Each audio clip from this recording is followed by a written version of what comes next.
લોકો પર સતત વધી રહ્યો છે મોંઘવારીનો માર। હવે કોલસો, ચૂલા અને પ્રાઇમસના ભાવમાં 2 થી 3 ગણો વધારો। 2200માં મળતા ચૂલાનો ભાવ 6000 થયો। રાજ્યમાં હીટવેવની હવામાન વિભાગની આગાહી। એપ્રિલથી જૂન સુધી સામાન્ય કરતાં ઓછું તાપમાન રહેવાની હવામાન વિભાગની આગાહી। લઘુત્તમ તાપમાન પણ સામાન્ય કરતાં ઓછું રહેશે। આજે રાજ્યમાં વરસાદને લઈ યલો એલર્ટ। આજે બનાસકાંઠા, પાટણ, મહેસાણા, સાબરકાંઠા અને દાહોદમાં કમોસમી વરસાદની આગાહી। 3 દિવસ હળવા વરસાદની આગાહી।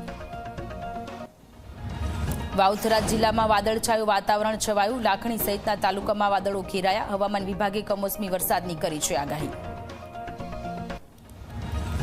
બોટાદ સાળંગપુરમાં કષ્ટભંજન હનુમાનજી મંદિર ખાતે ભક્તોનું ઘોડાપુર। દિવ્ય અને ભવ્ય ઉજવણીમાં દર્શનાર્થીઓ થયા સામેલ। ચૈત્ર સુદ પૂનમના પાવન દિવસે દાદાને વિશેષ શણગાર કરાયો।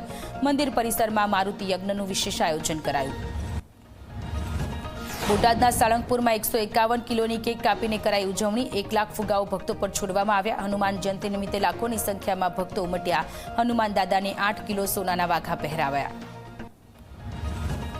હનુમાન જયંતિના પ્રસંગે સાળંગપુર મંદિરે સમૂહ આરતીનું મહાયજ્ઞનું કરાયું આયોજન। પૂર્વ કેબિનેટ મંત્રી ભૂપેન્દ્રસિંહ ચુડાસમા સતત 29મા વર્ષે યજમાન બન્યા। ચાલુ વર્ષે સમૂહ મારુતિ યજ્ઞમાં વિશ્વ શાંતિ માટે પ્રાર્થના કરાઈ। બોટાદના સાળંગપુરમાં લાઇટ શો યોજાયો। ભવ્ય આતશબાજી સાથે યોજાયો લાઇટ શો। કિંગ ઓફ સાળંગપુરની મૂર્તિ પાસે ભવ્ય મહાઆરતીનું આયોજન કરાયું। અમદાવાદમાં નાગરવેલ હનુમાન મંદિરમાં ભક્તોની ભીડ। હનુમાનજીના દર્શન કરવા વહેલી સવારથી ભક્તો ઉમટ્યા। મંદિર પરિસર જય શ્રી રામના નાદથી ગુંજી ઉઠ્યું। નાગરવેલ હનુમાન મંદિરમાં વિશેષ હવન અને ભંડારાનું આયોજન। ખેડાના ભૂમાપુરા ગામમાં આવેલા ભીડભંજન હનુમાનજી મંદિરે ભક્તોની ભીડ ઉમટી। પૌરાણિક મહિમાવાળા ધાર્મિક સ્થળે ઉમટ્યા ભક્તો। હનુમાન જયંતિની આગલી રાત્રે મંદિર પરિસરમાં યજ્ઞનું કરાયું છે આયોજન। પંચમહાલમાં ચૈત્રી પૂનમે પાવાગઢ પર ભક્તોનું ઘોડાપુર। વહેલી સવારથી માતાના દર્શને ઉમટ્યા ભક્તો। મહાકાળી માતાના દર્શન કરવા ભક્તોની ભારે ભીડ। વહેલી સવારથી લાખો ભક્તો દર્શન કરવા પહોંચ્યા।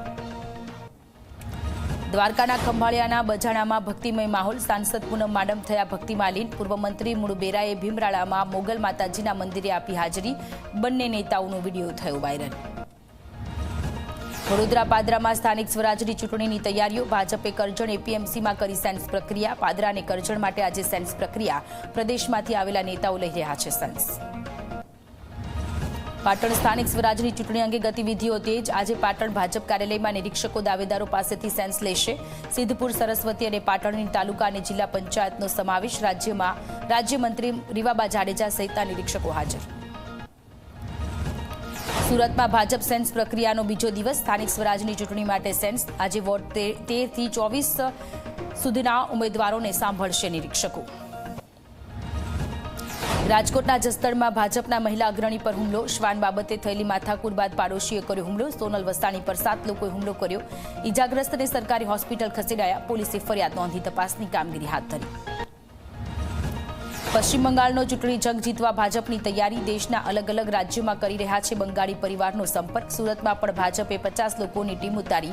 50 સભ્યોની ટીમ ભાજપમાં બંગાળી પરિવારોને મળશે। સુરતથી 5 સ્પેશિયલ ટ્રેન મતદારો માટે દોડાવાશે। ભાવનગરના મહુવામાં ડેપ્યુટી એસપીનો ચાર્જ રીમા ઝાલાને સોંપાયો। બગદાણા વિવાદમાં રીમા ઝાલા પાસેથી ચાર્જ પરત લેવાયો હતો। ફરી એકવાર મહુવાનો ચાર્જ રીમા ઝાલાને સોંપાયો। વડોદરાના નાગરવાડામાં નજીવી બાબતે પથ્થરમારો કરાયો। સ્કૂટર હટાવવા બાબતે થયેલી બબાલમાં પથ્થરમારો કરાયો। એક જ કોમના 2 જૂથો સામસામે આવી ગયા। પોલીસે હુમલો કરનાર લોકોની શોધખોળ હાથ ધરી।